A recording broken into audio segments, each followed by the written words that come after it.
साथी रुक जा मजमा बड़ा दिख रहा है, आप लोग 10-10 आदमियों में तकसीम हो जाओ। मजमा बड़ा है,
మనం ధర్నా చేయాల్సి వచ్చింది.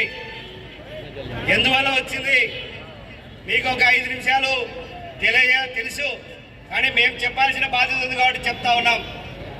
ఈ ఏప్రిల్ నెల 4-5 మనకి రంజాన్, 31 ఉగాది వచ్చింది. తెలుగు అదేవిధంగా ముస్లింలందరూ కూడా చాలా సంతోషంగా ఈ పండుగలు చేసుకున్నాం. అయితే ఈ పండుగలు చేసుకున్న తర్వాత 3, 4, 5 తేదీల్లో వక్ఫ్ బోర్డ్ సవరణ చట్టం చేయాల్సి వచ్చి పార్లమెంట్లో చేశారు. పార్లమెంట్లో చట్టం చేసినందుకే ఈరోజు దేశవ్యాప్తంగా కూడా ముస్లింలు ఆందోళన చేస్తూ ఉన్నారు. ఈరోజు ముస్లింలు ఒకటే కాదు ఆందోళన చేస్తూ ఉన్నది, ఈ బిల్లు వలన హిందువులు కూడా వ్యతిరేకిస్తూ ఉన్నారు. దాన్ని గుర్తుపెట్టుకోవాలని మేము అందరూ కూడా మీకు ముస్లింలు ఒకటే కాదు హిందువుల సైడ్ నుంచి కూడా ఈరోజు ఉంది, కమ్యూనిస్టుల సైడ్ ఉంది, లౌకిక వ్యవస్థ వైపు నుంచి మీ వైపు ఉంది. ఒక్కసారి ఈ వక్ఫ్ బిల్లు ఏమి, వక్ఫ్ బిల్లు వలన మాకేం నష్టం? చాలా మందికి అడుగుతారు. చాలా మంది కొంతమంది ఇంకొక మతానికి సంబంధించిన వాళ్ళు ఇదంతా కూడా వక్ఫ్ భూములు అన్ని దోచేసుకుంటా ఉన్నారు. ఇప్పుడు చట్టం చేశాడు, నరేంద్ర మోడీ మంచోడు అని చెప్తా ఉన్నారు. మనం కూడా చూస్తా ఉన్నాం సోషల్ మీడియాలో. భారత రాజ్యాంగం డాక్టర్ బాబాసాహెబ్ అంబేద్కర్ రాజ్యాంగం రాశాడు. ఆ రాజ్యాంగాన్ని తూట్లు పడుస్తా ఉన్నాడు నరేంద్ర మోడీ. కాబట్టే ఈరోజు రోడ్లోకి రావాల్సి వచ్చింది.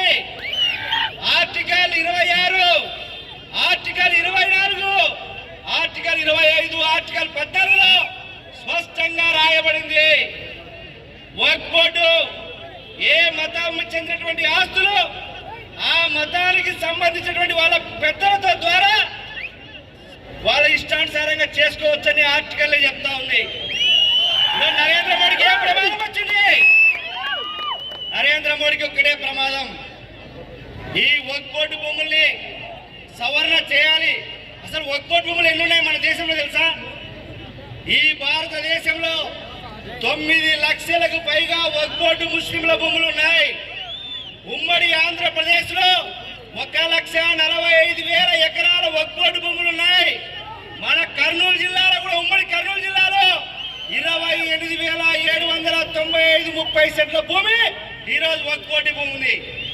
ఈ వక్ఫ్ బోర్డు భూమి ఇప్పటికే ఈ దేశంలో బిల్లు వచ్చింది. ఈరోజు ఎంత డేటు? 20 15 రోజులు కాకముందుకే అప్పుడే వక్ఫ్ బోర్డులు మొత్తం పడగొడతా ఉన్నారు. ఏమంత అవసరం వచ్చింది? 1995లో కూడా సవరణ చేశారు అప్పుడున్న గవర్నమెంట్. ఆ గవర్నమెంట్ కూడా స్పష్టంగా చెప్పింది. ఎందుకంటే నరేంద్ర మోడీకి భయం. ఎందుకు? ఈ దేశంలో సినిమా అయిపోయింది, బాబ్రీ మసీద్ సినిమా. అయోధ్య కట్టేశాడు, ఆయన కూడా పడిపోయాడు మన ఎన్నికల్లో. సినిమా లేదు కాబట్టి ఈరోజు మళ్ళీ మతాల మధ్య, హిందువుల మధ్య, ముస్లింల మధ్య ఘర్షణలు పెట్టాలని ఈరోజు చట్టం చేశాడు. ఈ చట్టం వలన నీ పప్పులుడు కావు, మాకు కూడా కోర్టు ఉంది. పార్టీ చేశారు. ఎంతమంది వచ్చారు? ఆయన పార్లమెంటులో చట్టం పెడితే 249 ఓట్లు నరేంద్ర మోడీకి అనుకూలంగా ఉన్నాయి.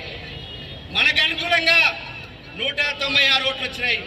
ఇంకా కేవలం 45 ఓట్లు మాత్రమే నువ్వు మెజారిటీలో ఉన్నావు. ఆ 45 ఓట్లు మెజారిటీలో ఉంటే ఈ దేశంలో నువ్వు ఏమైనా చేస్తానంటే పప్పులు కానీ ఈరోజు ఆ 45 ఓట్లు ఎవరో మీరు ఆలోచన చేయాలి. అరే నా 45 ఓట్లు కేవలం ఇద్దరివే.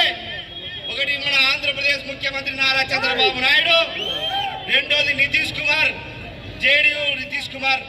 ఆయనకు నరేంద్ర మోడీ పడిపోతాడేమని చంద్రబాబు నాయుడు ఈ కర్ర పట్టుకున్నాడు, ఆయన ఈ కర్ర పట్టుకున్నాడు. వీళ్ళకి మనం ఓట్లేసి గెలిపించాం. ఒక్కసారి ఆలోచన చేయండి.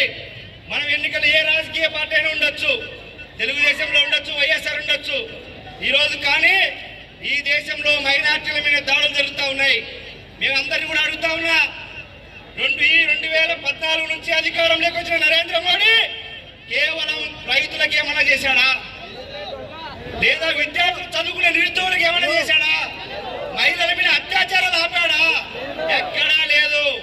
నేను టీ అమ్ముకునేవానని చెప్పి అధికారంలోకి వచ్చిన నరేంద్ర మోడీ ఈరోజు కేవలం 11 సంవత్సరాల్లో ఎవరి మీద దాడి అంటే మైనార్టీల మీద తప్ప వేరే వాళ్ళ మీద దాడి లేదు. సిగ్గుందా? కమ్యూనిస్ట్ పార్టీ ఈరోజు ఈ దేశం కోసం 200 సంవత్సరాలు బ్రిటిష్ పరిపాలన చేస్తే, 200 సంవత్సరాలు బ్రిటిష్ పరిపాలన చేస్తే ఈ దేశం కోసం ప్రాణాలు అర్పించింది ముస్లింలు కదా. ఇండియాకి ఇది ముస్లింల ఐక్యత. ఈ దేశంలో ఒక హిందూ, ముస్లిం అన్ని మతాలు, సిక్కులు, బౌద్ధులు అన్ని మతాల సర్వ సమ్మేళనమే భారతదేశం. ఒకటి తాటాకు చెప్పులకు లొంగేది కాదు. మనం కూడా అడుగుతా ఉన్నాం. మేమన్ననే నంద్యాలలో పెద్ద 10,000 మంది వచ్చారు. నంద్యాలలో పోలీసులు కూడా పర్మిషన్ ఇవ్వలే. ఎస్పీ కూడా మంచి అయినా ఫరూక్ మంత్రిని అడిగినాం. జేడీయూ బీహార్ లో ముస్లింలు 5 మంది ఉన్నారు. ఎమ్మెల్యేలు రాజీనామా చేశారు. మన ఆంధ్రప్రదేశ్ లో ఒక్క ముస్లిం ఎమ్మెల్యేలు చేశాడా? లేదా? ఈ దేశంలో బీజేపీ పార్టీకి ఒక్క ముస్లిం కూడా ఎంపీ సీట్ ఇవ్వలేదు. ఒక్క ముస్లిం కూడా ఎంపీ సీట్ ఇవ్వలేదు. కనీసం మంత్రిత్వ శాఖ పెట్టుకొని కూడా ముస్లిం లేడు. ఇలాంటి దౌర్భాగ్యులు ఈ రోజు ఈ దేశంలో చట్టం ఎండకు నిప్పులు పండుతున్నా ఈ దేశంలో ప్రజాస్వామ్యం బతుకు పోరాటం చేస్తా ఉన్నాం. ఈ పోరాటానికి మీ అందరూ కూడా హామీ ఇస్తా ఉన్నాం. మీ తరపున ఎర్రజెండా ఖచ్చితంగా సిద్ధంగా ఉందని